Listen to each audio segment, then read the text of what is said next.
Hi అండి. Mushroom curry first time try చేసేవాళ్ళు కూడా ఇలా సింపుల్‌గా చేసేసుకుంటే టేస్ట్‌కి టేస్ట్ అంతే కాకుండా టైం కూడా సేవ్ అవుతుంది. చాలా క్విక్‌గా అయిపోతుందండి రెసిపీ. ఫుల్ వీడియో ఆల్రెడీ ఈ వీడియో కింద డిస్క్రిప్షన్‌లో డీటెయిల్‌గా ఎక్స్‌ప్లెయిన్ చేస్తూ లింక్ అయితే ఇచ్చాను. ఒకసారి వెళ్లి ఫుల్ వీడియో ఫాలో అవ్వండి.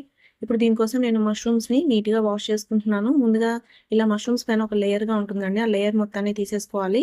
కింద కాడగా కూడా ఉంటుంది. అది కూడా కట్ చేసేసుకొని పూర్తిగా ఇలా వాష్ చేసుకున్న తర్వాత నేను ఒక పాన్ తీసుకొని దీంట్లోకి మష్రూమ్స్ అంతా వేసేసి మీడియం ఫ్లేమ్ మీద దీంట్లో ఉన్న వాటర్ మొత్తం ఇంకిపోయేంత వరకు ఇలా వదిలేసేయాలండి కాసేపు. ఇప్పుడు ఇవి పక్కన పెట్టేసుకొని ఇంకొక పాన్ తీసుకొని చెక్క, లవంగం, జీలకర్ర, ధనియాలు, కొద్దిగా గసగసాలు వేసి లైట్‌గా మరీ మాడనివ్వకుండా ఫ్రై చేసుకోవాలి. ఇప్పుడు ఇది మిక్సీ జార్‌లోకి వేసుకొని దీంట్లోకి కమ్మదనం కోసం నేను కొంచెం కొబ్బరి కూడా యాడ్ చేసుకొని మెత్తగా పేస్ట్ చేసుకొని పక్కన పెట్టుకున్నాను.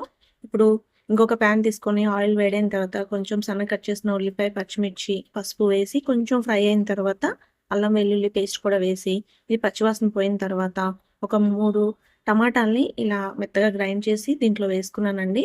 ఇది కూడా కొంచెం సేపు వేయించుకున్న తర్వాత మష్రూమ్స్ వేసేసి ఇప్పుడు దీంట్లోకి ఆల్రెడీ మనం గ్రైండ్ చేసుకున్న మసాలా పేస్ట్ ఉంది కదా! అది కూడా వేసి ఒకసారి కలిపేసుకొని దీంట్లోకి వాటర్‌ని అడ్జస్ట్ చేసుకోవాలి. ఇప్పుడు దీంట్లోకి ఉప్పు, కారం, ధనియాల పొడి, కొద్దిగా గరం మసాలా కూడా వేసుకొని ఈ కర్రీ అన్నది కలుపుకుంటూ మధ్య మధ్యలో మూత పెట్టేసి దగ్గర పడనివ్వాలండి బాగా.